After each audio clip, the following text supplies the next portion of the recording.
إن الحمد لله نحمده ونستعينه ونستغفره ونعوذ بالله من شرور أنفسنا وسيئات أعمالنا من يهده الله فلا مضل له ومن يضلل فلا هادي له وأشهد أن لا إله إلا الله وحده لا شريك له وأشهد أن محمدا عبده ورسوله يا أيها الذين آمنوا اتقوا الله حق تقاته ولا تموتن إلا وأنتم مسلمون يا أيها الناس اتقوا ربكم الذي خلقكم من نفس واحدة وخلق منها زوجها وبث منهما رجالا كثيرا ونساء واتقوا الله الذي تساءلون به والأرحام إن الله كان عليكم رقيبا يا أيها الذين آمنوا اتقوا الله وقولوا قولا سديدا يصلح لكم أعمالكم ويغفر لكم ذنوبكم ومن يطع الله ورسوله فقد فاز فوزا عظيما أما بعد فإن خير الكلام كلام الله وخير الهدي هدي محمد صلى الله عليه وسلم وشر الأمور محدثاتها وكل محدثة بدعة وكل بدعة ضلالة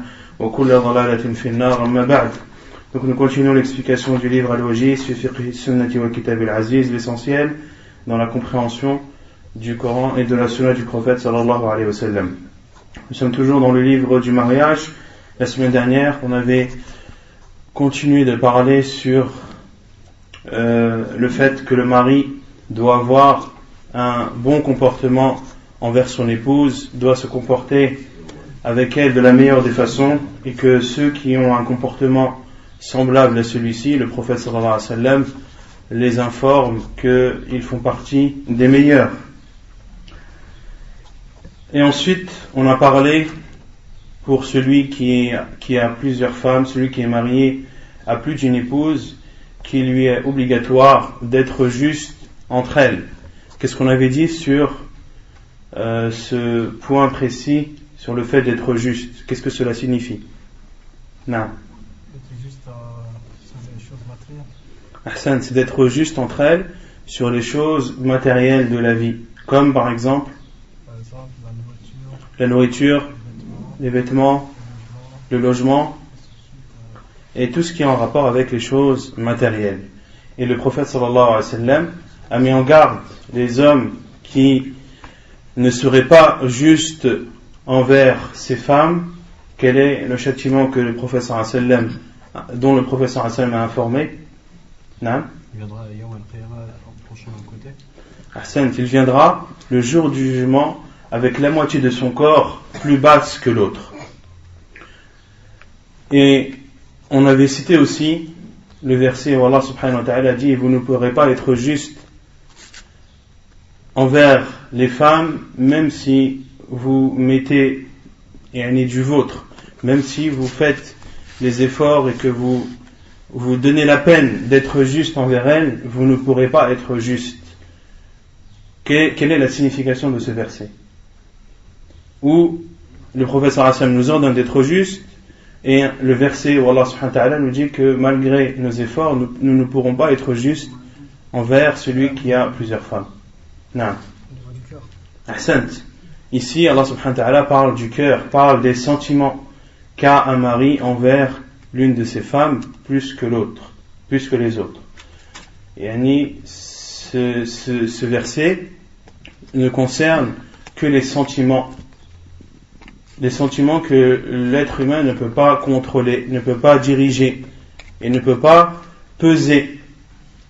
Et si tu aimes, si tu as plus d'affection et si tu as plus de sentiments envers une de tes femmes plus que l'autre, c'est contre ta volonté. Allah subhanahu wa ta'ala a créé l'être humain ainsi. Et c'est comme cela, c'est ainsi qu'il faut comprendre ce verset, et non pas le comprendre que vous ne pourrez pas être juste dans les choses matérielles. C'est dans les choses qui sont en rapport avec le cœur et les sentiments. Et on avait cité des preuves sur cela que le prophète sallallahu alayhi wa sallam lui-même avait plus d'affection envers Aïcha radiyallahu anha plus que ses autres épouses, mais que cela n'empêchait pas le prophète sallallahu alayhi wa sallam d'être juste avec ses épouses dans les choses matérielles, même lorsque le prophète sallallahu alayhi wa sallam était fortement malade ou gravement malade. Ensuite, on a cité le nombre de femmes qui nous est autorisé en islam au mariage, qui sont au nombre de 4 au maximum.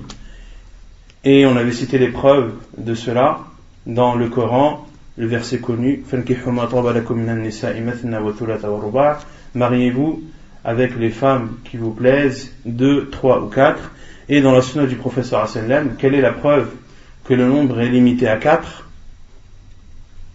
Quand il y a un sahabi, un homme qui s'est reconverti à l'islam, il est venu voir le prophète, il lui a dit j'ai 8 femmes. Le prophète lui a dit garde-en 4. Il y a plusieurs hadiths. Un des compagnons radiallahu anhu qui s'est converti avait sous sa tutelle 8 femmes, et un autre qui en avait 10. Et à chacun d'eux, le professeur Hassan a dit garde-en 4 et sépare-toi des autres. Ensuite, on a parlé des femmes qui nous sont interdites au mariage. On a cité le verset dans Sourate An-Nisa où Allah subhanahu wa ta'ala cite de façon détaillée les femmes ou les catégories de femmes qui nous sont interdites. Et on avait vu que, en réfléchissant sur les hadiths et en réfléchissant sur ce verset et en extrayant de ce verset les jugements, on en déduisait qu'il y avait 2 sortes d'interdictions concernant les femmes. Il y a l'interdiction éternelle, perpétuelle, à jamais, et il y a l'interdiction ponctuelle. Donc il y a parmi les femmes des femmes avec qui il nous est interdit à jamais de nous marier, et d'autres femmes avec qui il nous est interdit de nous marier, et ceci de façon ponctuelle, car cette femme a des caractéristiques où il y a des liens entre nous et elle qui font qu'elles nous sont interdites au mariage, et lorsque ces liens disparaissent ou s'enlèvent, eh bien cette femme redevient autorisée pour nous. Et on avait cité 3 causes qui rendent une femme interdite au mariage. Ces 3 causes sont la parenté en arabe, al-nasab, ensuite al-musahara qui est l'alliance, c'est-à-dire le mariage, et la troisième al-rada qui est l'allaitement. Et concernant le premier cas qui est le lien de parenté, combien de catégories de femmes nous sont interdites au mariage? 7 catégories. Quelles sont-elles? La mère, les mères, la sœur, les sœurs, les tantes paternelles et maternelles, ça fait combien? 4. Les nièces, autrement dit les filles des frères et les filles des sœurs et les filles de la personne, la propre fille de la personne, qui en tout est un nombre de 7. Concernant les mères, elles nous sont interdites en montant. Qu'est-ce que cela signifie? C'est-à-dire la grand-mère, l'arrière-grand-mère, l'arrière-arrière-grand-mère et en montant. Ensuite, il y a les filles qui nous sont interdites en descendant, c'est-à-dire les filles, les petites filles, l'arrière-petite-fille, l'arrière-arrière-petite-fille en descendant. Et il y a les tantes maternelles et les tantes paternelles qui nous sont interdites en montant ou en descendant? En descendant. Si on dit en descendant, c'est-à-dire que les filles de nos tantes et les filles de nos tantes maternelles et paternelles nous sont interdites. Or, elles ne sont pas interdites. Tu as le droit de te marier avec la fille de ta tante paternelle ou la fille de ta tante maternelle. Mais quant à ta grande-tante, est-ce que tu as le droit de te marier avec elle? Non. Donc les tantes paternelles et maternelles nous sont interdites au mariage en montant. De même pour les filles de nos frères et les filles de nos sœurs, autrement dit nos nièces, elles nous sont interdites en descendant. Elles nous sont interdites en descendant. Ensuite, la deuxième catégorie, ou plutôt le deuxième cas qui interdit les femmes, qui est le cas de al-musahara, l'alliance, c'est-à-dire les liens de mariage. La première personne qui nous est interdite au mariage par cause d'alliance est la belle-mère. Et elle nous est interdite à partir du moment où le contrat du mariage est établi.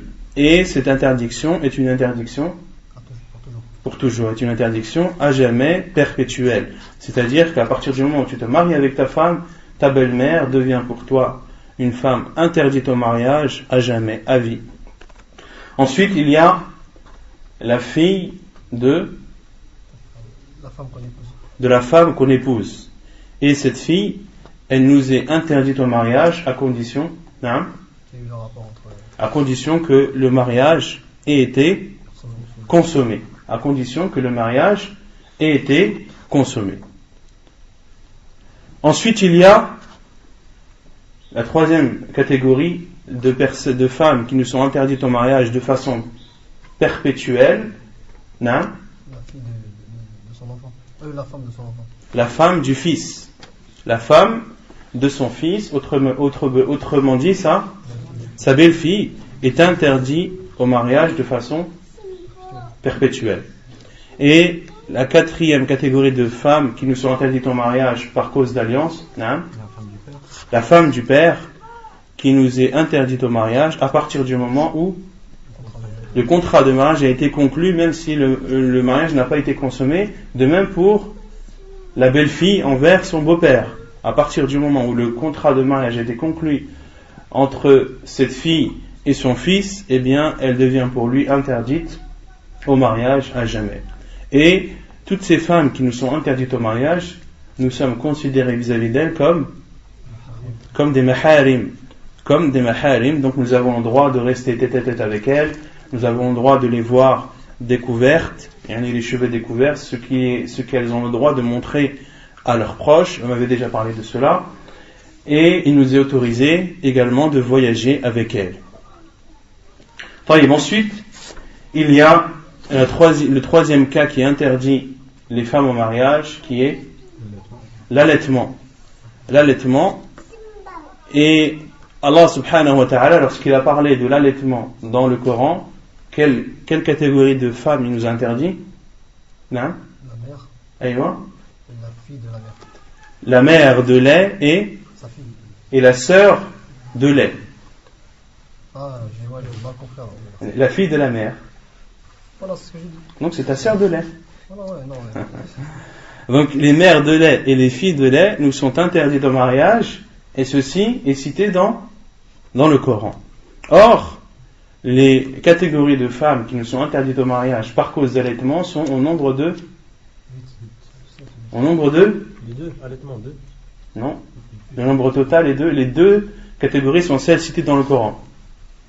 L'allaitement? Non. Pas les deux qu'on vient de citer? Si, les deux qu'on vient de citer sont interdites dans le Coran.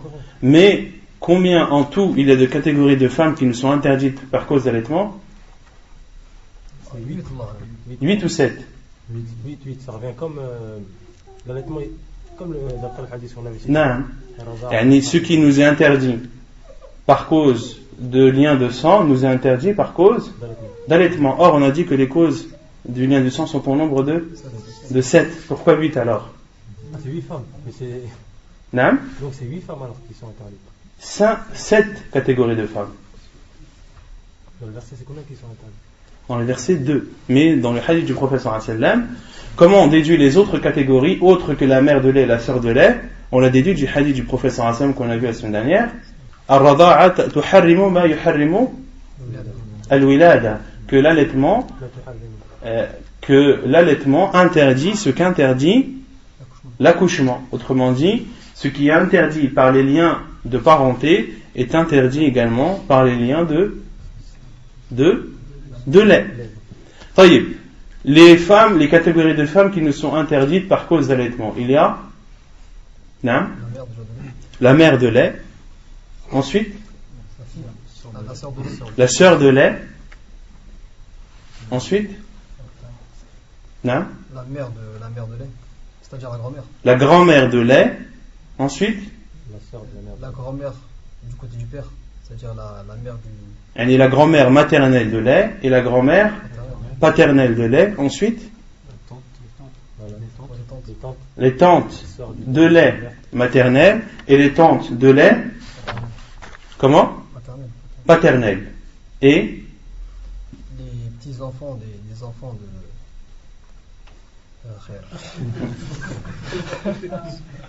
Et les nièces, voilà, nièces de lait.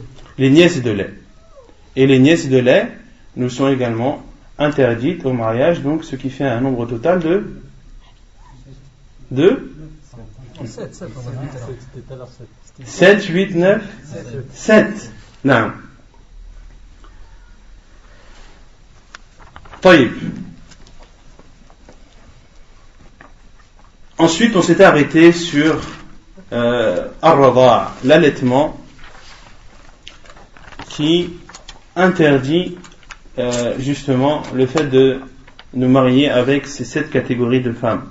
Quel genre d'allaitement nous interdit cela? Et avant d'entamer ce chapitre, on avait cité une chose importante la semaine dernière, c'est que les liens de lait ne concernent que l'enfant allaité, et non les proches de cet enfant allaité. Donc si toi tu as été allaité par une femme, cette femme est considérée pour toi comme ta mère de lait. Mais ton frère à toi, est-ce que cette femme est considérée comme sa mère de lait? Non. Les jugements ne concernent que l'enfant qui est allaité. طيب. يقول المؤلف الرضاع الذي يثبت به التحريم عن عائشة قالت قال رسول الله صلى الله عليه وسلم لا تحرم المصة والمصتان حديث صحيح رواه مسلم والترمذي وعن أم الفضل أن نبي الله صلى الله عليه وسلم قال لا تحرم الرضعة أو الرضعتان أو المصة والمصتان حديث صحيح رواه مسلم والنسائي. Donc selon Aïcha radiyallahu anha, le prophète sallallahu alayhi wa sallam a dit: n'interdit pas ou ne rend pas interdit, autrement dit, ne rend pas interdit les femmes ar-rad'atu ou ar-rad'atan, l'allaitement, un allaitement ou deux. Un allaitement ou deux. Hadith authentique rapporté par Muslim. Ou al-massa, c'est plus précis que l'allaitement, c'est la tétée. Al-massa en arabe, c'est la tétée. C'est lorsque le nourrisson tète le sein de sa mère ou le sein de la femme qui l'allaite. Et il y a une divergence des savants concernant l'allaitement sur 2 points. Le premier sur qu'est-ce qu'un allaitement, et le second point où il y a une divergence, c'est combien d'allaitements rendent interdit cet enfant à cette femme. Concernant qu'est-ce qu'un allaitement, est-ce que c'est une tétée? Qu'est-ce qu'une tétée? Est-ce que c'est le fait que le nourrisson tète le sein de sa mère ou de la femme qui l'allaite, et lorsqu'il retire sa bouche, cela est considéré comme une tétée, et lorsqu'il réintroduit le téton dans sa bouche, cela est considéré comme une deuxième? Ou bien alors, est-ce que l'allaitement, c'est tout simplement une assise? C'est tout simplement une assise. Il y a une divergence des savants à ce sujet, et l'avis le plus sûr, wallahu a'lam, c'est que ce qui est interdit, ce qui définit l'allaitement, c'est l'assise. C'est l'assise. C'est-à-dire que la femme allaite son enfant jusqu'à ce qu'il soit rassasié. Que cet enfant ait retiré sa bouche ou non. Que cet enfant ait retiré sa bouche, que ce nourrisson ait retiré sa bouche ou non, et plusieurs fois, même s'il a retiré sa bouche du téton 4, 5, 6 fois, 10 fois durant cette assise, elle est considérée comme un allaitement. Ça, c'est l'avis le plus sûr des savants, parmi eux Cheikh Ibn Uthaymin rahimahullah, parmi eux Cheikh Al-Albani rahimahumullah ta'ala. Et concernant le nombre d'allaitements minimum qui rend cet enfant interdit à cette femme, il y a une divergence de savants. Certains disent 3, et d'autres disent 5. Ceux qui disent 3 utilisent ce hadith de Aïcha radhiyallahu anha où le professeur Hassan a dit ne rend pas interdit une tétée ou deux. Autrement dit, rend interdit 3 tétées ou plus. Mais ce n'est pas l'avis le plus sûr, wallahu a'lam. Pourquoi? Car il y a un autre hadith, le hadith de Aïcha radhiyallahu anha, qui est clair et explicite. Comme le dit l'auteur, wa an Aïcha radhiyallahu anha قالت كان فيما أنزل من القرآن 10 رضاعات معلومات يحرمن ثم نسخن ب5 معلومات فتوفي رسول الله صلى الله عليه وسلم وهن فيما يقرأ من القرآن. حديث صحيح رواه مسلم. La preuve, c'est le hadith de Aïcha radhiyallahu anha qui dit où il est descendu dans le Coran, où il a été révélé dans le Coran 10 tétés bien définis, bien séparés, yuharrim, ce sont ces 10 tétés ou ces 10 allaitements qui rendent interdit cet enfant à cette femme qui l'allaite. Puis ces 10 ont été abrogés par 5 bien définis, autrement dit par 5 allaitements. Fatuwuffiya Rasulullah sallallahu alayhi wa sallam wa hunna fima yuqra'u min al-Qur'an. Et lorsque le prophète sallallahu alayhi wa sallam est décédé, cela est resté sur ce dernier point qui est de 5 allaitements. Et c'est l'avis le plus sûr que le nombre minimum d'allaitements est de 5. Et comment répondre à ceux qui disent que le minimum est de 3, car le prophète sallallahu alayhi wa sallam a dit n'interdit pas 2 tétés, une tétée ou 2. La preuve, c'est une règle dans le fiqh que les savants ont instauré et sur laquelle ils se sont mis d'accord, qui dit que al-mantuq muqaddamun ala al-mafhum.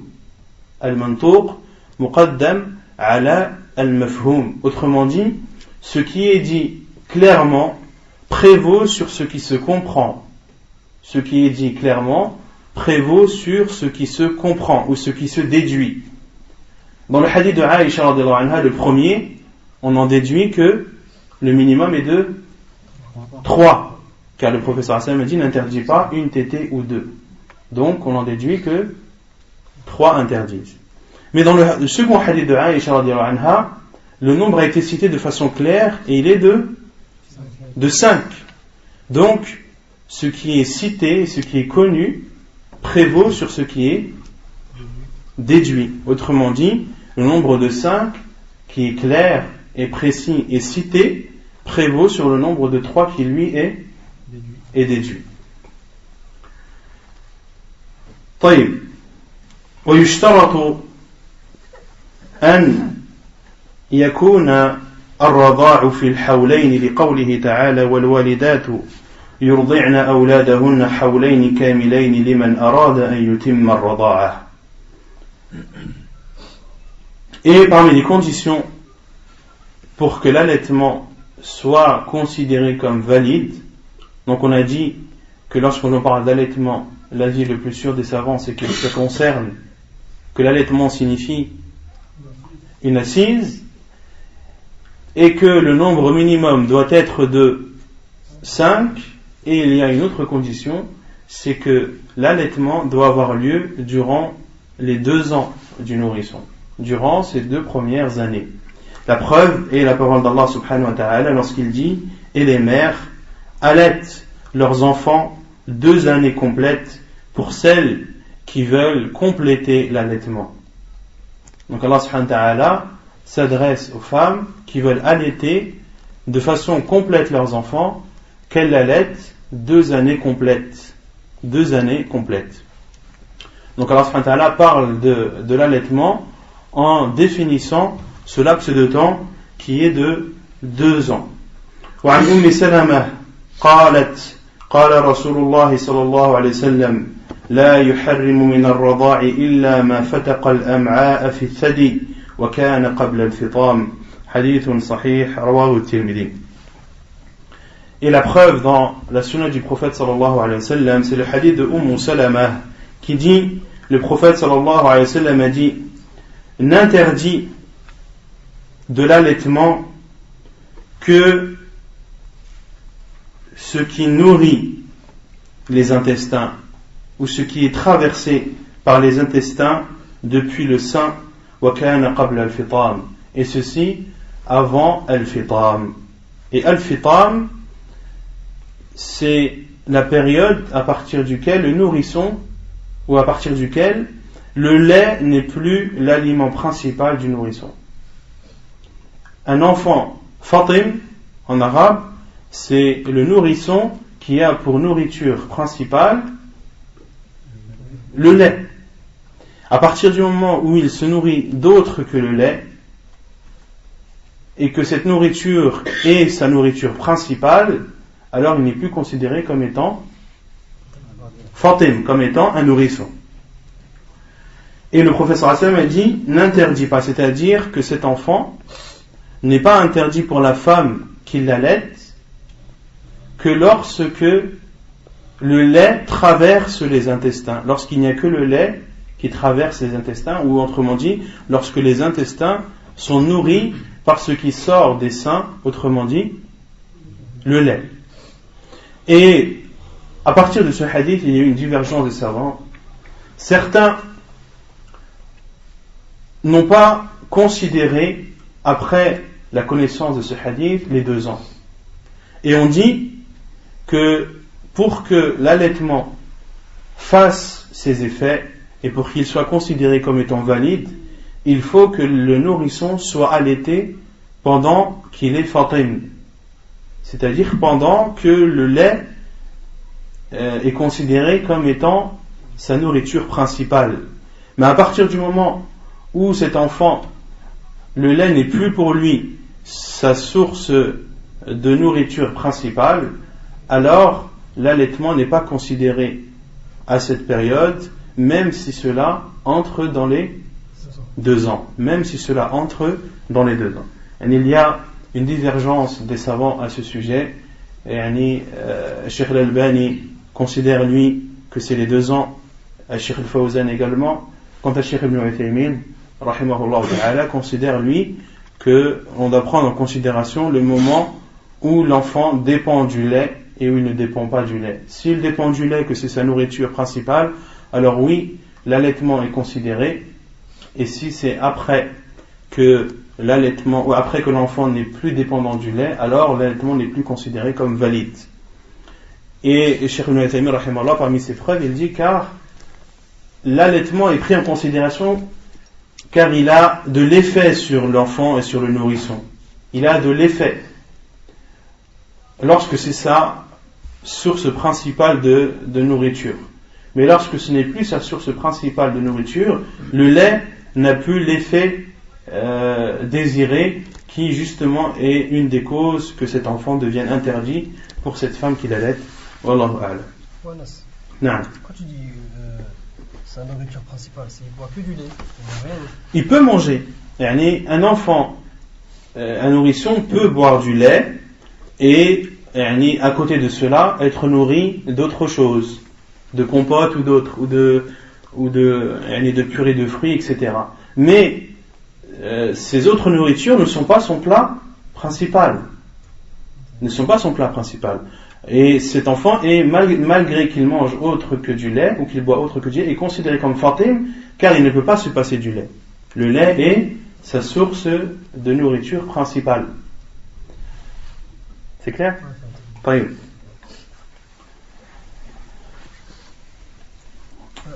Non. Quand on dit assise, une assise c'est une tétée. C'est-à-dire si la femme allaite l'enfant, même s'il reste 1 heure en train de téter, on dira que c'est qu'une fois. Non. C'est ça? Non. Il faut qu'il vienne 5 fois comme ça. Il faut qu'il y ait 5 assises bien définies. Autrement dit, une femme peut par exemple allaiter son enfant pendant 1 heure. D'accord? Puis 2 heures après, elle réallaite cet enfant. Là, le laps de temps est bien défini. Les 2 assises sont bien distinctes, même s'il y a entre ces 2 assises que que 2 heures. Mais un enfant qui tète, puis qui retire sa bouche pendant 1 minute, le temps de reprendre son souffle, le temps de se reposer, puis sans être rassasié, puis retête une nouvelle fois, ceci n'est pas considéré comme une assise, c'est considéré comme une tétée, et ce qui interdit ce sont des assises. C'est comme les savants disent, c'est comme un repas. C'est comme un repas. Lorsque tu manges un repas, tu peux faire des interruptions. Tu as un repas devant toi, tu peux le manger en faisant des petites interruptions. Mais à la fin, tu as mangé combien de déjeuners? 1 ou 2? Un seul déjeuner. Même si, durant ce déjeuner, eh bien, tu as été amené à faire autre chose ou à t'arrêter quelque temps, etc. Mais à la fin, tu as mangé un repas. Tu n'en as pas mangé 2 ou 3 ou 4. Et on est de même pour l'allaitement des enfants. Wallahu a'lam. Et donc, concernant l'allaitement, il y a l'allaitement de celui qui a dépassé les 2 ans. De celui qui a dépassé les 2 ans, et on en avait parlé vaguement la semaine dernière lors des questions-réponses, c'est concernant l'allaitement du grand. L'allaitement du grand, autrement dit, de celui qui a plus de 2 ans. Il y a un hadith du prophète sallallahu alayhi wa sallam où Salim, Mawla Abi Hudayfa, radiyallahu anhu, qui était marié à Sahla bint Suhayl. Sahla bint Suhayl avait, depuis son plus jeune âge, chez elle, Salim, qui était le serviteur de Abu Hudayfa, le mari de Sahla bint Suhayl. Et lorsque cet enfant Salim a grandi dans leur maison et qu'il a atteint l'âge de la puberté, Sahla bint Suhayl a posé la question au prophète sallallahu alayhi wa sallam. Il lui a exposé le problème en lui disant que cet enfant est depuis chez eux, depuis tout petit, et que c'est elle qui l'a élevé, que c'est elle qui l'a éduqué, etc., etc., mais que maintenant il a atteint l'âge, maintenant c'est un homme et il a atteint l'âge de la puberté, et que cela était pour elle un poids difficile à surmonter, car elle devait se couvrir devant elle, etc., etc., et cela est très difficile envers une personne qui vit dans la même maison. Et le prophète sallallahu alayhi wa sallam lui a dit: Ardi'i tahrumi alayhi, allaite-le et tu seras interdite pour lui. Allaite-le et tu seras interdite pour lui. Et concernant ce hadith du prophète sallallahu alayhi wa sallam qui est authentique, c'est un hadith authentique, il y a 3 avis des savants dessus. Certains savants ont dit que ce hadith a été abrogé.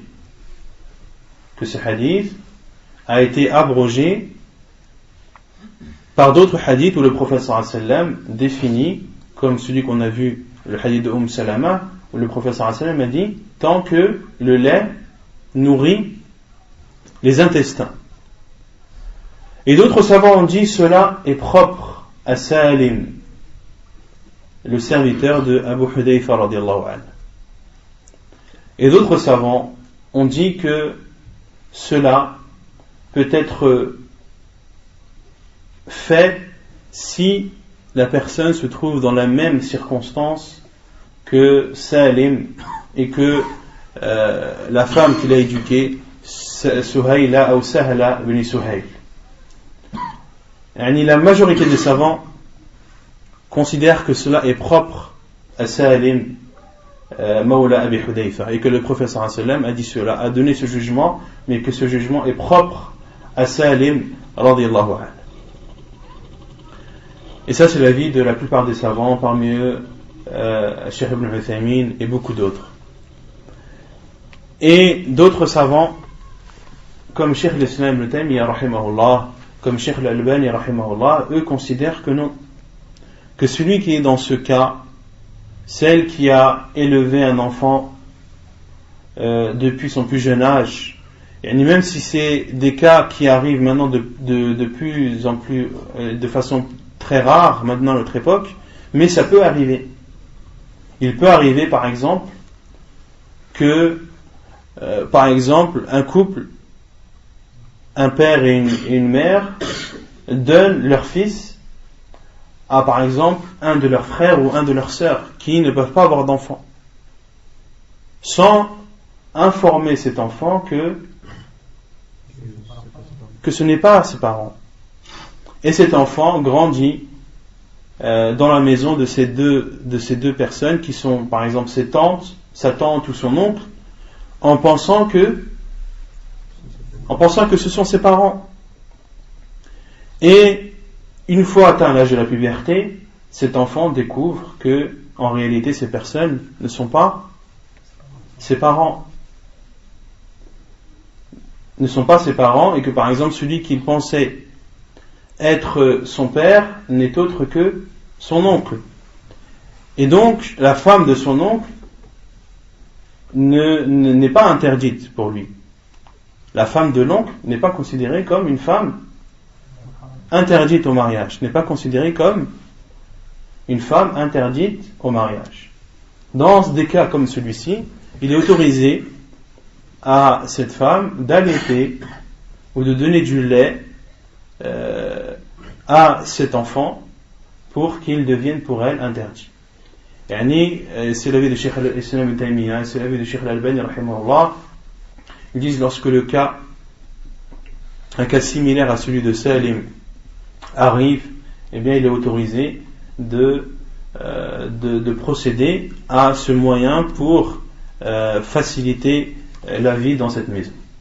Et les savants mettent en garde sur ceux qui prendraient des facilités ou se précipiteraient dans n'importe quel cas d'utiliser ce moyen. Ce moyen doit être utilisé en cas de force majeure et bien sûr ne doit être utilisé qu'après avoir posé la question à un savant en lui expliquant la situation et en demandant si cela est autorisé ou non. Mais de faire cela de sa propre initiative, cela n'est pas autorisé car il y a derrière des conséquences qui sont très importantes. De devenir interdit à une femme, cela est quelque chose qui ne doit pas venir de la personne elle-même, mais doit venir, ou ce jugement doit être donné par un savant de l'islam, comme l'a fait Sahla bint Suhayl. Elle a demandé au prophète sallallahu alayhi wa sallam, car c'était un sujet important et une question importante. Et concernant les liens de parenté et les liens de lait, il y a une différence entre les liens de parenté et les liens de lait. Est-ce que tu dois subvenir aux besoins de ta mère, de ta vraie mère, de ta mère de sang? Oui ou non? Oui.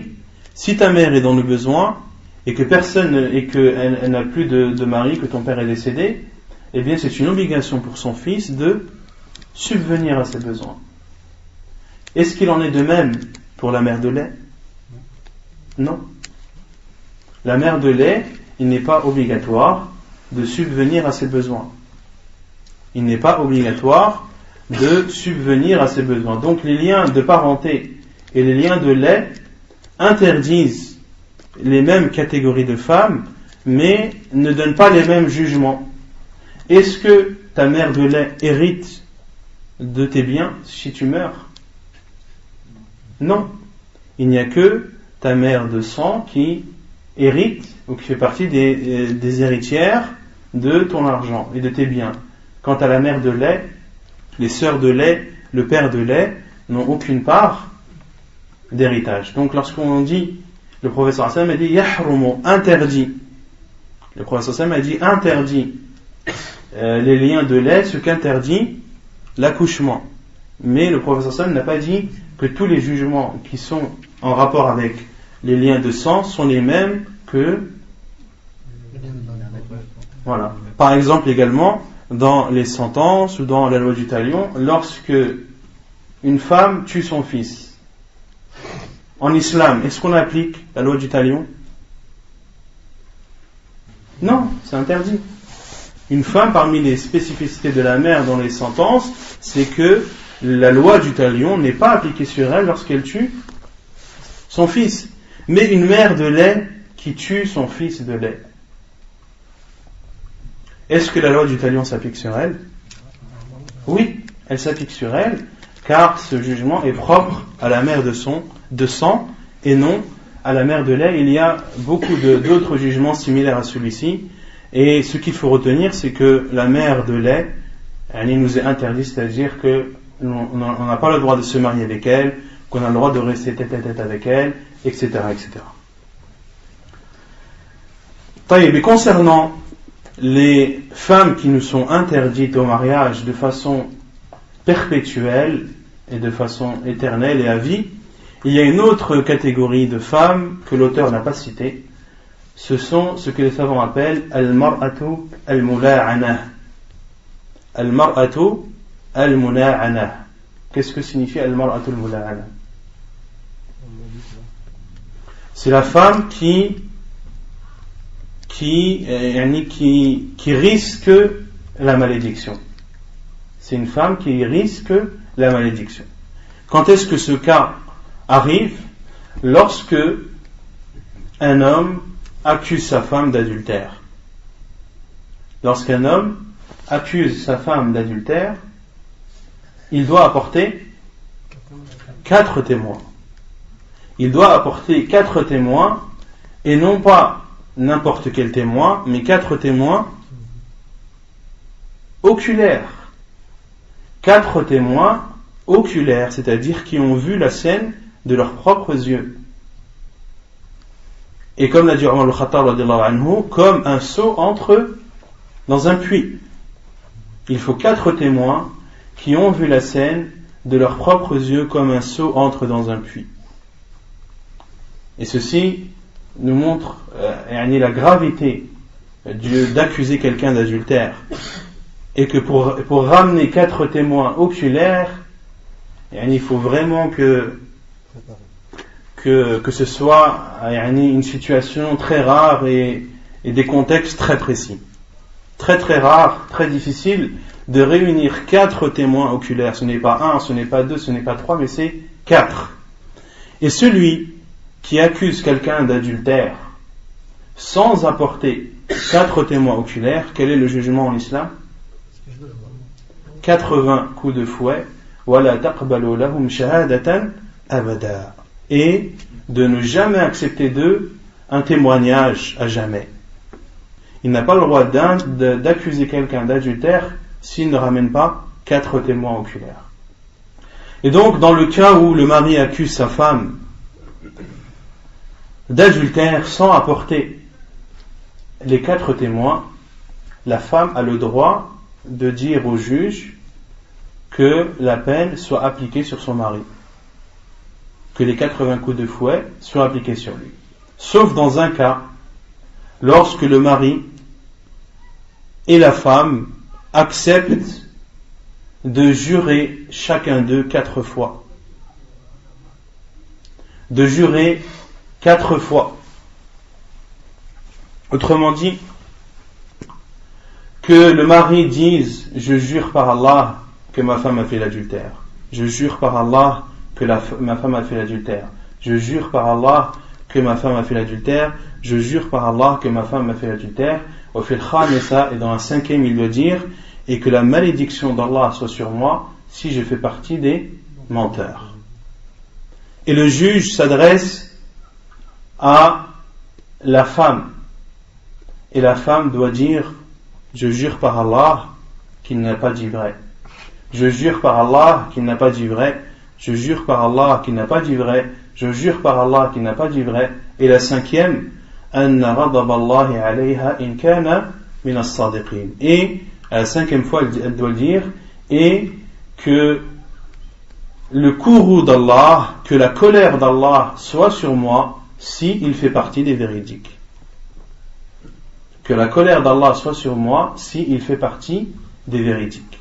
Et à ce moment, le juge doit séparer ce mari, cet homme, de cette femme. Ils sont séparés à vie. يقول المؤلف المحرمات مؤقتا. Donc ensuite, après avoir parlé des femmes qui nous sont interdites de façon perpétuelle, à vie, il y a maintenant les femmes qui nous sont interdites temporairement, de façon ponctuelle. أولا الجمع بين الأختين لقوله تعالى وأن تجمعوا بين الأختين إلا ما قد سلف. La première catégorie, c'est, ou plutôt la première interdiction ponctuelle, c'est le fait de se marier avec deux sœurs.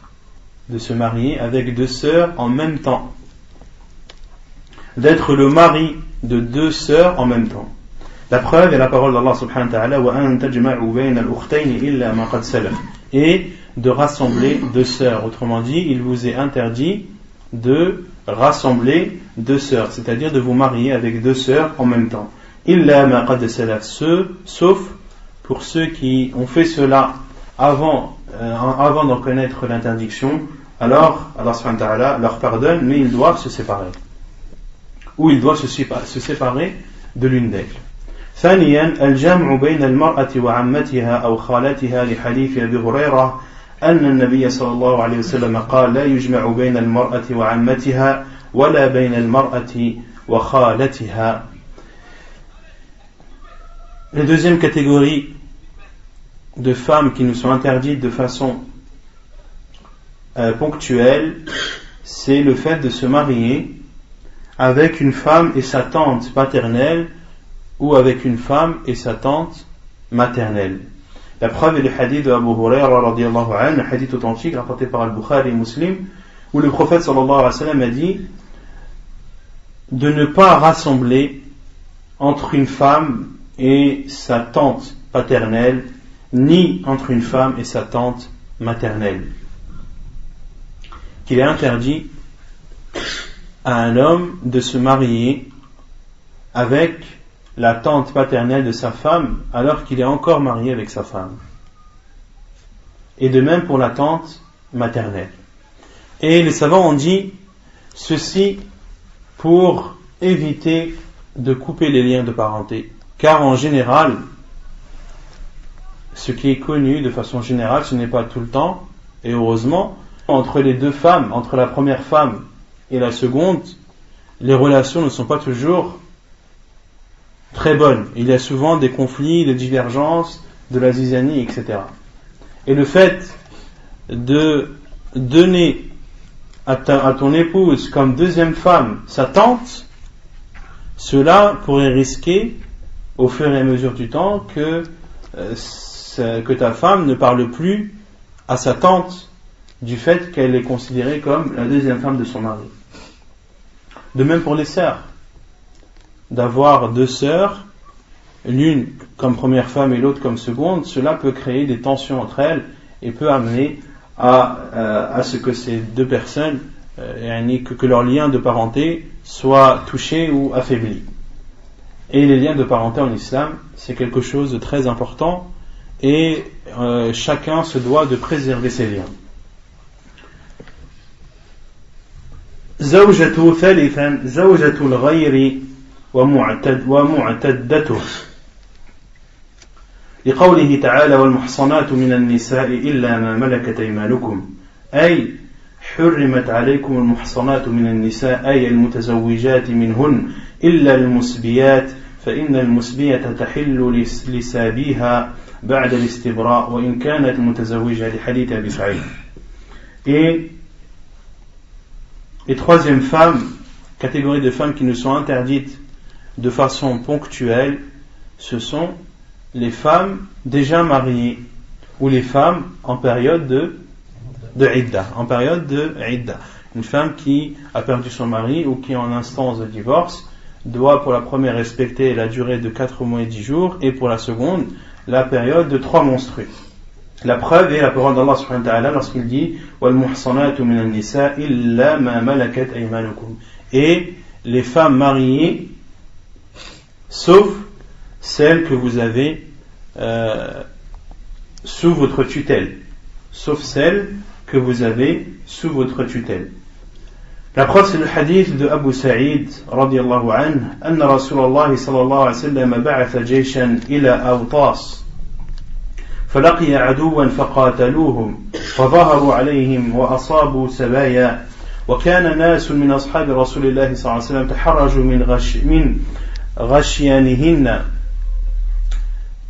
من أجل أزواجهن من المشركين فأنزل الله عز وجل في ذلك المحصنات من النساء إلا ما ملكت أيمانكم أي فهم لكم حلال إذا انقضت عدتهن حديث صحيح رواه مسلم والترمذي والنسائي.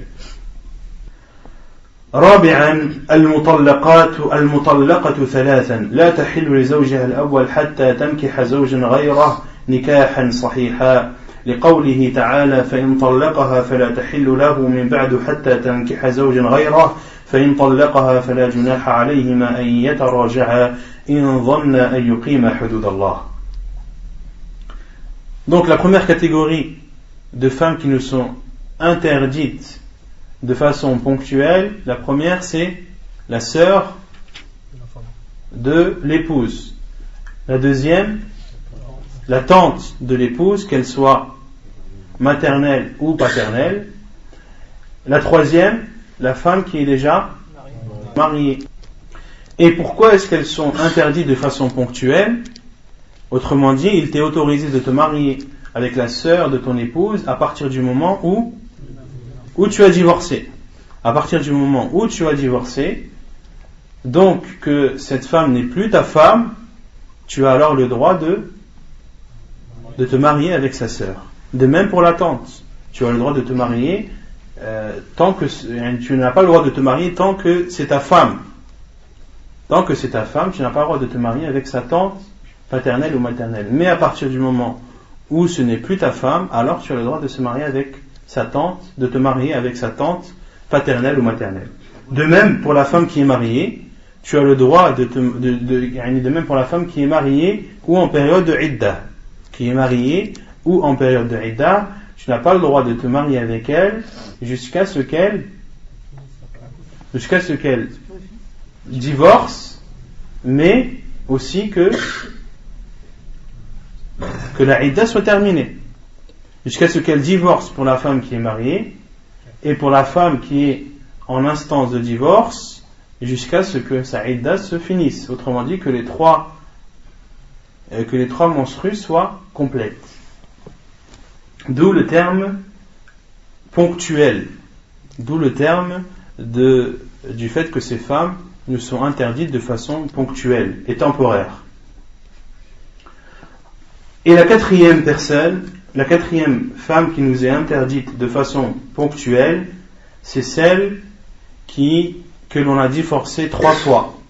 Celle que l'on a divorcée 3 fois, elle nous sera autorisée que elle ne sera autorisée à son premier mari que lorsqu'elle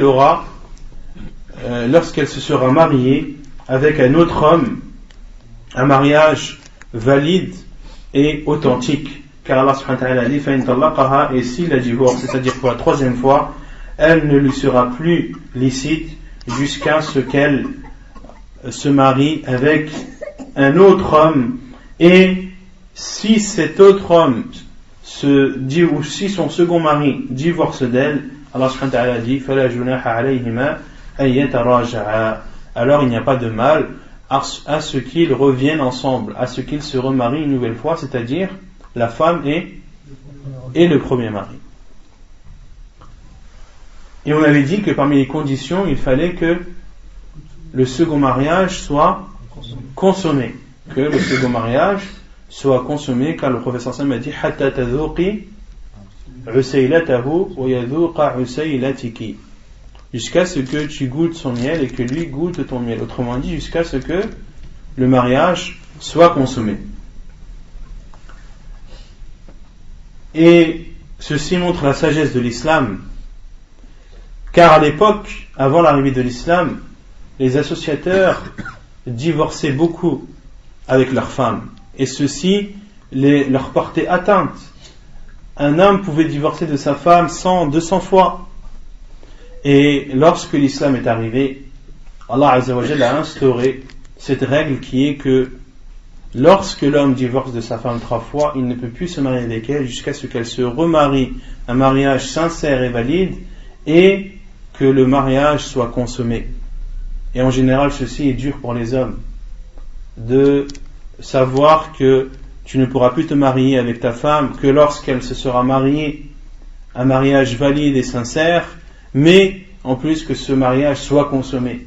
Cela fait réfléchir l'homme avant qu'il ne divorce 3 fois de sa femme. Et ceci nous montre aussi comment l'islam respecte la femme, comment il lui donne l'honneur, comment il l'honore et ne l'offense en aucun cas. La 5e femme qui nous est interdite de façon ponctuelle, c'est la femme qui fait l'adultère ou la fornicatrice. خامسا زواج الزانية لا يحل لرجل أن يتزوج بزانية ولا يحل للمرأة أن تتزوج بزان إلا أن يحدث كل منهما توبة لقوله تعالى الزاني لا ينكح إلا زانية أو مشركة والزانية لا ينكحها إلا زان أو مشرك وحرم ذلك على المؤمنين. De se marier avec un fornicateur ou une fornicatrice, l'auteur dit il est interdit ou il n'est pas autorisé à un homme de se marier avec une fornicatrice. De même qu'il est interdit à une femme de se marier avec un fornicateur, sauf si les deux proclament leur repentir. Sauf si les deux proclament leur repentir et se repentent de façon sincère en regrettant, en s'abstenant de ce péché et en ayant la conviction de ne plus recommencer. Les deux doivent proclamer leur repentir si les deux sont fornicateurs et qu'ils veulent se marier. Mais si un croyant veut se marier avec une fornicatrice, il n'a pas le droit jusqu'à ce qu'elle se repente. De même pour la femme qui désire se marier avec un homme qui est fornicateur, il ne lui est pas autorisé de se marier avec lui jusqu'à ce qu'il se repente et proclame se repentir. La preuve est la parole d'Allah subhanahu wa ta'ala lorsqu'il dit le fornicateur ne se marie qu'avec une fornicatrice ou une associatrice, et le fornicateur ou plutôt la fornicatrice ne se marie qu'à un fornicateur ou à un associateur. Et ceci est interdit pour les croyants.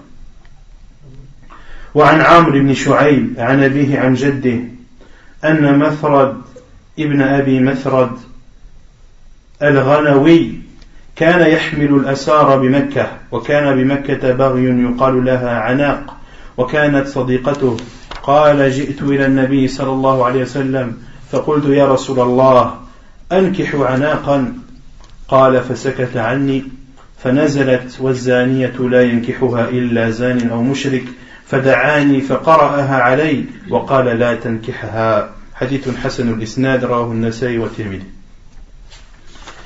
La preuve dans la sunna du prophète sallallahu alayhi wa sallam qu'il est interdit de se marier avec une fornicatrice pour un homme et un fornicateur pour une femme, c'est ce qui était rapporté dans Sunan al-Nasa'i et Sunan al-Tirmidhi dans un hadith jugé bon selon Amr ibn Shu'aib, selon son père, selon son grand-père, qui rapporte que Mathrad ibn Abi Mathrad al-Ghanawi,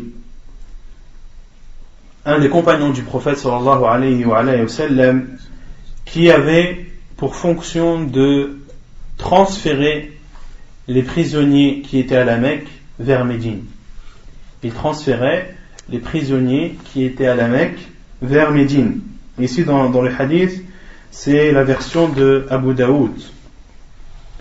C'est la version de Abu Daoud qui stipule uniquement que Mathrad radiyallahu anhu transférait les prisonniers de la Mecque. Mais dans la version de Tirmidhi, rahimahullah, qui est bonne aussi, qui est une version bonne, eh bien il y a plus d'informations, entre autres que Mathrad radiyallahu anhu transférait les prisonniers de la Mecque vers Médine. Et il y avait à la Mecque une prostituée qui se faisait appeler Anaq. Et il y avait à la Mecque une prostituée qui se faisait appeler Anaq, wa kanat sadiqatuh. Et cette femme était une amie de Mathrad lorsqu'il n'était pas musulman. C'était une de ses amies lorsqu'il n'était pas musulman. Et Mathrad radiallahu anhu est venu voir le prophète sallallahu alayhi wa sallam et lui a dit: ô envoyé d'Allah, puis-je me marier avec Anaq? Ça, c'est la version de Abu Daoud rahimahullah qui cite dans ce hadith le hadith de façon générale. Quant à la version de Tirmidhi rahimahullah, il y a plus de détails. Dans la version de Tirmidhi rahimahullah, il est cité que Mathrad radiallahu anhu, lorsqu'il s'est rendu à la Mecque et qu'il avait pour mission de transférer un prisonnier de la Mecque vers Médine, il se retrouvait à la Mecque près d'un mur dans une nuit éclairée par la pleine lune. Et Mathrad radiallahu anhu rapporte que Anaq, cette femme, a reconnu Mathrad de son ombre, a vu une ombre sur le mur, vu que la nuit était éclairée, et elle a reconnu l'ombre de Mathrad. Et lui a dit: Mathrad, est-ce que tu es Mathrad? Il a dit: oui, je suis Mathrad. Et elle lui a dit: viens comme invité chez moi ce soir. Et Mathrad radiallahu anhu a dit: Inna Allah harrama az-zina. Il lui a dit: ô Anaq, Allah subhanahu wa ta'ala a interdit la fornication. Puis qu'est-ce qu'elle a fait? Elle a appelé et a dit à certains mouchriquins que cet homme a pour mission de transférer les prisonniers de la Mecque vers Médine. Et Mathrad radiallahu anhu a dit: et il y avait 8 hommes qui me suivaient. 8 hommes me suivaient jusqu'à ce que je suis rentré dans une grotte, et ils sont rentrés aussi. Mais Allah Azza wa Jal a fait en sorte que ces 8 hommes ne le trouvent pas et ne le voient pas dans cette grotte, au point que Mathrad radiallahu anhu a dit que ces hommes avaient uriné dans la grotte et que l'urine était au niveau de sa tête, pour montrer comment il était proche d'eux, mais que malgré cela ils ne l'ont pas vu. Et lorsque ces hommes sont sortis, Mathrad radiallahu anhu est sorti aussi pour aller accomplir sa mission de transférer ce prisonnier de la Mecque vers Médine. Et c'est une fois qu'il est arrivé à Médine où Mathrad radiallahu anhu a dit au prophète sallallahu alayhi wa sallam: puis-je me marier avec Anaq? Et le prophète sallallahu alayhi wa sallam s'est tu. Comme le dit Mathrad, le prophète sallallahu alayhi wa sallam s'est tu. Et le verset où Allah subhanahu wa ta'ala a dit: وَالزَّانِيَةُ لَا يَنْكِحُهَا إِلَّا زَانٍ أَوْ مُشْرِكٍ. Et Allah Azza wa Jalla a révélé à son prophète sallallahu alayhi wa sallam le verset où il dit: et la fornicatrice ne se marie qu'avec un fornicateur ou un associateur. Et à ce moment, le prophète sallallahu alayhi wa sallam a appelé Mathrad et il lui a lu ce verset. Il lui a dit: La tankihha, ne te marie pas avec elle. Le prophète sallallahu alayhi wa sallam, après lui avoir lu ce verset, lui a dit: Ya Mathrad, ou Ya Mathrad, la tankihha, ne te marie pas avec elle. C'est clair? طيب, al-ankihatu al-fasida, le chapitre des mariages qui ne sont pas valides, des mariages pervers et qui ne sont pas valides. أولا نكاح الشغار, وهو أن يزوج الرجل ابنته أو أخته أو غيرهما ممن له الولاية عليه على أن يزوجه الآخر أو يزوج ابنه أو ابن أخيه أو ابنته أو أخته أو بنت أخته أو نحوه. nikah al-shighar, c'est le fait qu'un homme se marie ou marie sa fille à condition qu'un autre homme, le fait qu'un homme marie sa fille à un homme à condition que ce même homme marie sa fille à lui-même. Autrement dit, deux pères de famille, chacun a une fille. L'un dit à l'autre,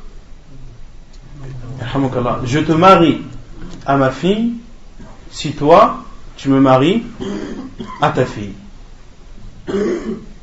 Ou je marie mon fils à ta fille si tu maries ton fils à ma fille, etc., etc. Autrement dit, de marier une femme qui est sous ta tutelle à condition que l'autre homme marie une des femmes qui est sous sa tutelle. Ceci est appelé en islam nikah al-shighar. Nikah al-shighar, et c'est un mariage interdit en islam. وهذا العقد على هذا الوجه فاسد سواء ذكر فيه مهر أم لا لأن رسول الله صلى الله عليه وسلم نهى عن ذلك وحذر منه وقال الله تعالى وما آتاكم الرسول فخذوه وما نهاكم عنه فانتهوا. Et ce type d'acte de mariage est nul que durant cet acte de mariage il a été conclu une dot ou non, car le prophète sallallahu alayhi wa sallam a interdit ce genre de mariage et a mis en garde contre ceci, et Allah Azza wa Jalla a dit dans le Coran, ce que le prophète vous donne, prenez-le, et ce qu'il vous interdit, abstenez-vous-en. وفي الصحيحين عن ابن عمر أن النبي صلى الله عليه وسلم نهى عن الشغار. Et selon Ibn Umar radiallahu anhu, dans un hadith authentique rapporté par Al-Bukhari et Muslim, Ibn Umar radiallahu anhu a dit que le prophète sallallahu alayhi wa sallam a interdit al-shighar. وفي صحيح مسلم عن أبي هريرة أن رسول الله صلى الله عليه وسلم نهى عن الشغار قال والشغار أن يقول الرجل للرجل زوجني ابنتك وأزوجك ابنتي أو زوجني أختك وأزوجك أختي. حديث صحيح رواه مسلم. Et donc, selon Abu Huraira radiallahu anhu, dans Sahih Muslim, il dit que le prophète sallallahu alayhi wa sallam a interdit al-shighar. Puis Abu Huraira radiallahu anhu a dit, al-shighar, c'est le fait qu'un homme dise à un autre, marie-moi à ta fille et je te marie à la mienne, ou marie-moi à ta sœur et je te marie à la mienne, et je te marie à ma sœur. وقال عليه الصلاة والسلام لا شغار في الإسلام. Et le prophète sallallahu alayhi wa sallam a dit point de shighar en islam. Point de shighar en islam. Hadith authentique rapporté par Muslim dans son Sahih. Non. Shighar, c'est que la définition qu'Abu Huraira a citée, c'est-à-dire marie-moi à ta fille, je te marie à la mienne. Non, comme on a dit, Abu Huraira a donné un exemple. En disant, comme un homme dit à un autre homme, je te marie à ma fille si tu me maries à la tienne, ou je te marie à ma sœur si tu me maries à la tienne.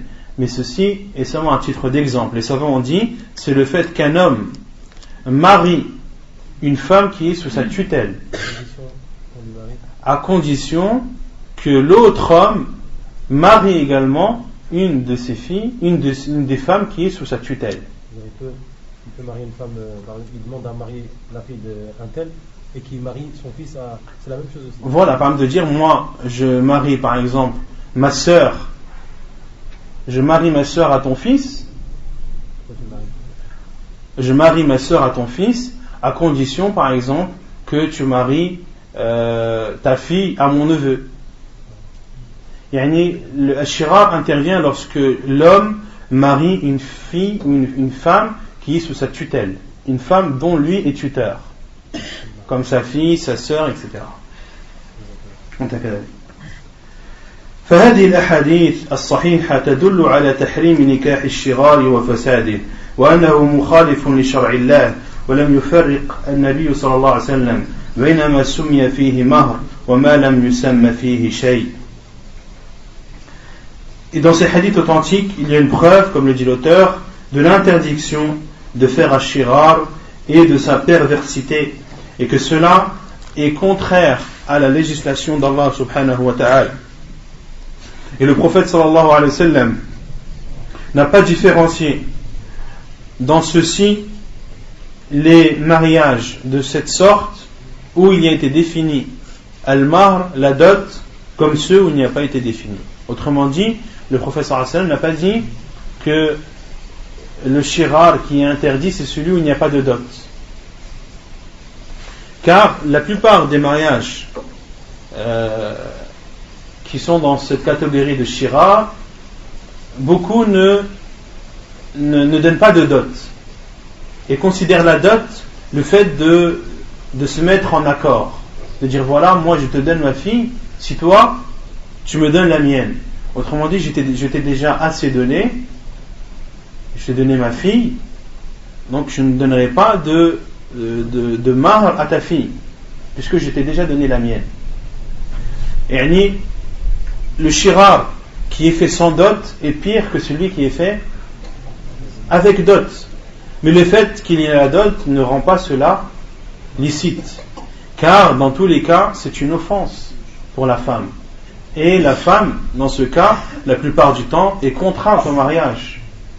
Son tuteur ne lui donne pas le choix, car il s'est mis d'accord avec l'autre homme. C'est une condition. وأما ما ورد في حديث ابن عمر من تفسير الشغار بأن يزوج الرجل ابنته على أن يزوجه الآخر ابنته وليس بينهما صداق فهذا تفسير قد ذكر أهل العلم أنه من كلام نافع الراوي عن ابن عمر وليس هو من كلام النبي صلى الله عليه وسلم وقد فسره النبي صلى الله عليه وسلم في حديث أبي هريرة بما تقدم وهو أن يزوج الرجل ابنته أو أخته على أن يزوجه الآخر ابنته أو أخته ولم يقل وليس بينهما صداق فدل ذلك على أن تسمية الصداق أو عدمها لا أثر لها في ذلك وإنما المقتضي للفساد هو اشتراط المبادلة وفي ذلك فساد كبير لأنه يفضي إلى إجبار النساء على نكاح من لا يرغبن فيه إيثارا لمصلحة الأولياء على مصلحة النساء وذلك منكر وظلم للنساء ولأن ذلك أيضا يفضي إلى حرمان النساء من مهور أمثالهن كما هو الواقع بين الناس المتعاطين لهذا العقد المنكر إلا من شاء الله كما أنه كثيرا ما يفضي إلى النزاع والخصومات بين الزواج بعد الزواج وهذا من العقوبات العاجلة لمن خالف الشرع كما في رسالة حكم السفور والحجاب ونكاح الشغار لسماحة الشيخ Ibn Baz rahimahullah ta'ala. Et donc l'auteur cite une parole de Cheikh Ibn Baz rahimahullah dans son livre حكم السفور والحجاب ونكاح الشغار, le jugement du hijab, du voile islamique et du mariage appelé mariage au shirar de Cheikh Ibn Baz rahimahullah, où Cheikh Ibn Baz dit quant à ce qui était rapporté dans le hadith d'Ibn Umar, le premier hadith que l'on a cité, rapporté dans le Bukhari et Muslim, où il a été cité après le hadith que ceci, c'est le fait qu'un homme dise à un autre homme je te marie ma fille si tu me maries la tienne sans qu'il n'y ait entre eux de dot. Ainsi a été rapporté après la version de Ibn Umar, où il dit le professeur Sam a interdit de shirar, a interdit le mariage de shirar, puis Ibn Umar a cité en expliquant que shirar c'est le fait qu'un homme dise à un autre homme je te marie à ma fille si tu me maries à la tienne sans qu'il n'y ait entre eux de dot. Et Cheikh Ibn Baz rahimahullah dit quant à ce qui a été rapporté dans le hadith d'Ibn Umar dans l'explication du shirar que c'est le fait qu'un homme marie sa femme à condition que l'autre lui marie à sa fille sans qu'il n'y ait entre eux de dot, ceci est l'explication, ou cette explication, comme l'ont cité les savants, fait partie des paroles de Nafi', qui est le rapporteur de Ibn Umar. Nafi' qui rapporte de Ibn Umar. Et Nafi' était celui qui était au service de Ibn Umar radiallahu anhu. وليس هو من كلام النبي صلى الله عليه وسلم, et ce n'est en aucun cas la parole du prophète صلى الله عليه وعلى آله وسلم. وقد فسره النبي صلى الله عليه وسلم في حديث أبي هريرة بما تقدم. Et le prophète صلى الله عليه وسلم a expliqué ceci dans le hadith de Abu Huraira comme cité précédemment. C'est le fait qu'un homme marie sa fille ou sa sœur à un autre homme à condition qu'il le marie à sa fille ou à sa sœur, et il n'a pas dit sans qu'il n'y ait entre eux de dot. Ceci est une preuve que de nommer la dot ou de ne pas la nommer, cela n'a aucune influence sur l'interdiction de ce mariage, et que cela mais ce qui rend ce mariage nul et pervers, c'est le fait de donner comme condition l'échange, de s'échanger chacune des femmes qui est sous sa tutelle. Et il y a dans cela une grande turpitude, car cela amène à obliger les femmes au mariage, ou à obliger les femmes de se marier avec des hommes qu'elles ne désirent pas, et en précédant dans cela les biens des tuteurs ou le plaisir des tuteurs au bien et au bonheur de la femme. Et ceci est un mal immense et une grande offense vis-à-vis des femmes. Et également cela amène pour ceux qui font ce mariage sans dot de priver des femmes de leur droit qui est la dot, comme cela est connu chez ceux qui ont l'habitude de faire ce genre de mariage qui est un mal, sauf ce qu'Allah subhanahu wa ta'ala veut. De même que cela est une source de problème après le mariage, le fait de marier une femme avec un homme qu'elle ne désire pas est sans doute et sans aucun doute un moyen qui va faire que les problèmes après ce mariage vont se multiplier. Et et ceci, le fait que les problèmes interviennent par la suite, est une punition d'Allah subhanahu wa ta'ala dans cette vie d'ici-bas pour ceux qui ont contredit sa législation. C'est clair? Non. Le mariage là, c'est nul. C'est nul, non. Donc il est nul le mariage. Le mariage est nul, non. Nikahul muhallil. Nikahul al-muhallil. Donc le mariage de l'autorisation. On avait déjà parlé de ce type de mariage, qui est le fait que Les personnes s'entendent pour non. Si par exemple une femme qui a été divorcée, Une femme qui a été divorcée 3 fois, ouais. et qu'elle veut retourner avec son premier mari, et qui veut retourner avec son premier mari, alors ils essaient de trouver une entente avec un autre homme pour qu'elle puisse se marier, pour divorcer, pour retourner avec son mari. et qu'un homme se marie avec elle dans le seul but qu'elle soit licite par la suite pour son premier mari. C'est ça. Le professeur Sam a maudit celui qui se marie et celui pour qui on s'est marié. وهو أن يتزوج المطلقة 3 بعد انقضاء عدتها ثم يطلقها لتحل لزوجها الأول. Donc c'est le fait de se marier avec une femme qui a été divorcée 3 fois après la fin de sa période de divorce, puis il la divorce pour qu'elle soit autorisée à son premier mari. وهذا النوع من الزواج كبيرة من كبائر الإثم والفواحش لا يجوز سواء شرط ذلك في العقد أو اتفق عليه قبل العقد. C'est quoi la dua quand il y a un orage? نعم. سبحان الذي يسبح الرعد بحمده والملائكة من خيفته. نعم. Donc la traduction c'est gloire à Allah gloire à celui pour qui le tonnerre exprime sa louange, wal malaikatu min khifati, et les anges glorifient également Allah subhanahu wa ta'ala par peur de lui. Et les anges glorifient également Allah azza wa jalla par peur de lui. Donc, l'auteur dit, et ce type de mariage, c'est-à-dire le mariage de l'autorisation, fait partie des grands péchés et des turpitudes, fait partie des plus grands mal et des plus grandes turpitudes. Et il est interdit que ces personnes aient donné cela comme condition dans l'acte de mariage, ou bien qu'ils se soient mis d'accord avant l'acte de mariage, ou bien si l'un d'entre eux ait seulement l'intention dans son cœur, وَفَاعِلُهُ مَلْعُونَ وَفَاعِلُهُ مَلْعُونَ. Car certains disent que ce type de mariage est interdit lorsque cela est stipulé dans l'acte de mariage. Et que cela soit stipulé dans l'acte de mariage. Si on dit voilà, je marie un tel se marie avec un tel, pour que par la suite il la divorce afin qu'elle soit autorisée à son premier mari. Là c'est clair que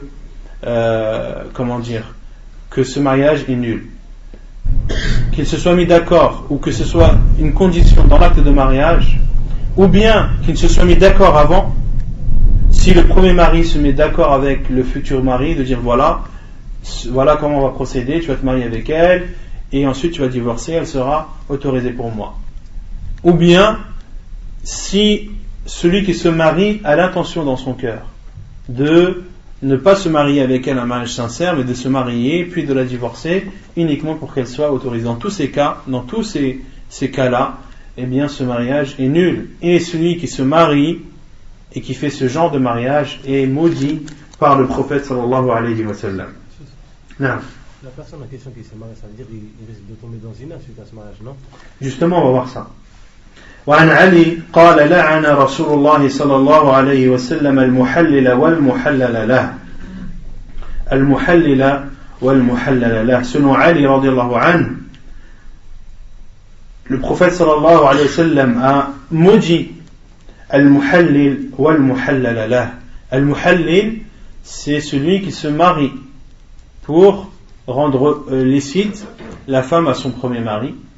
Wal-muhallal lahu, c'est celui pour qui on s'est marié. Autrement dit, le premier mari. Dans ce hadith, le prophète sallallahu alayhi wa sallam a maudit le premier et le second mari. Hadith authentique rapporté par Abu Daoud et Tirmidhi. وعن عقبة بن عامر قال قال رسول الله صلى الله عليه وسلم ألا أخبركم بالتيس المستعار قالوا بلى يا رسول الله قال هو المحلل لعن الله المحلل والمحلل له حديث حسن رواه ابن ماجه والحاكم البيهقي. Et selon Uqba ibn Amir, il dit, le prophète sallallahu alayhi wa sallam a dit, voulez-vous que je vous informe du at-tis al-musta'ar? Qu'est-ce que at-tis al-musta'ar? Qui connaît at-tis al-musta'ar? Al-musta'ar, c'est le fait de prêter. Qu'est-ce que at-tis? At-tis al-musta'ar, c'est le bouc emprunté ou le bélier emprunté. Autrement dit, un éleveur qui n'a que des femelles, qui va voir un autre éleveur et lui dit prête-moi ton bélier ou prête-moi ton bouc pour qu'il monte sur les brebis et les chèvres afin pour qu'elle puisse se mettre bas par la suite. Le prophète sallallahu alayhi wa sallam a dit voulez-vous que je vous informe qui est le bouc emprunté? Ils ont dit bien sûr, ô envoyé d'Allah. Et le prophète sallallahu alayhi wa sallam a dit huwa al-muhallil, c'est celui qui se marie avec une femme, un mariage non sincère uniquement pour rendre cette femme autorisée au premier mari. Le prophète sallallahu alayhi wa sallam l'a considéré comme un animal. Le prophète sallallahu alayhi wa sallam l'a considéré comme un animal, et pas n'importe quel animal, un animal qu'on emprunte uniquement pour assouvir ses désirs et uniquement pour que les femelles puissent mettre bas. Et en islam, lorsque l'homme est comparé à un animal, c'est toujours un mal, c'est toujours dans un rabaissement. كمثل الكلب إن تحمل عليه يلهث أو تتركه يلهث. Allah subhanahu wa ta'ala a considéré ceux qui ne croyaient pas en lui comme des chiens assoiffés.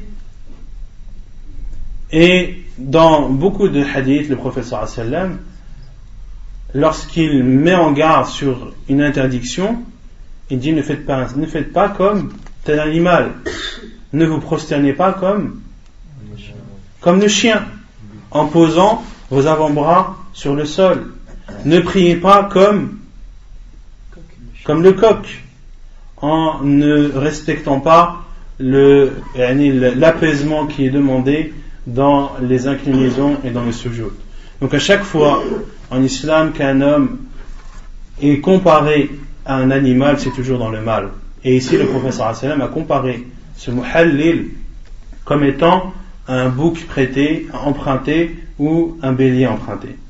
Puis le prophète sallallahu alayhi wa sallam a dit la'ana Allahu al-muhallila wal-muhallala lah. Et Allah a maudit Allah a maudit le premier mari comme le second, celui qui fait ce mariage et celui pour qui on l'a fait. Non. C'est une règle ça, ce que tu viens de citer? Ah ouais, c'est une règle. Lorsque un homme est comparé à un animal, c'est toujours dans un mal. Non, ça c'est connu, les savants le disent toujours ça. Et les preuves sont irréfutables, que ce soit dans le Coran ou dans la sunna du prophète sallallahu alayhi wa sallam. وعن عمر بن نافع عن أبيه أنه قال جاء رجل إلى ابن عمر رضي الله عنهما فسأله عن رجل طلق امرأته 3 فتزوجها أخ له من غير مؤامرة منه ليحلها لأخيه هل تحل للأول؟ قال لا إلا نكاح رغبة كنا نعد هذا سفاحا على عهد رسول الله صلى الله عليه وعلى آله وسلم. حديث صحيح رواه الحاكم والبيهقي. Et selon Umar ibn Nafi', selon son père, il rapporte qu'un homme est venu vers Ibn Umar radiyallahu anhu et lui a demandé au sujet d'un homme qui a divorcé de sa femme 3 fois. Puis un de ses frères, c'est-à-dire le frère de cet homme, s'est marié sans en avoir l'utilité, le besoin, ni sans en être motivé. Et ceci uniquement pour rendre cette femme licite à son frère. Est-ce que cette femme, malgré que son frère se soit marié, devient licite pour son premier mari? Et Ibn Umar a dit là, non, elle ne devient pas licite pour lui, illa nikah raghbah, sauf si c'est un mariage voulu, sauf si son frère réellement voulait se marier avec cette femme en n'ayant pas l'intention de la divorcer, un mariage sincère, un mariage avec une bonne intention que doit avoir tous ceux qui se marient, de vivre avec cette femme paisiblement, d'être heureux avec elle et de fonder une famille par la suite.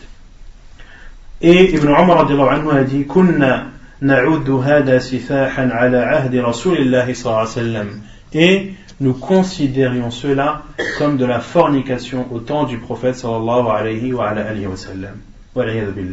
Et au temps du prophète sallallahu alayhi wa sallam, ceux qui faisaient ce genre d'acte, cet acte était considéré comme de l'adultère et de la fornication au temps du prophète sallallahu alayhi wa sallam.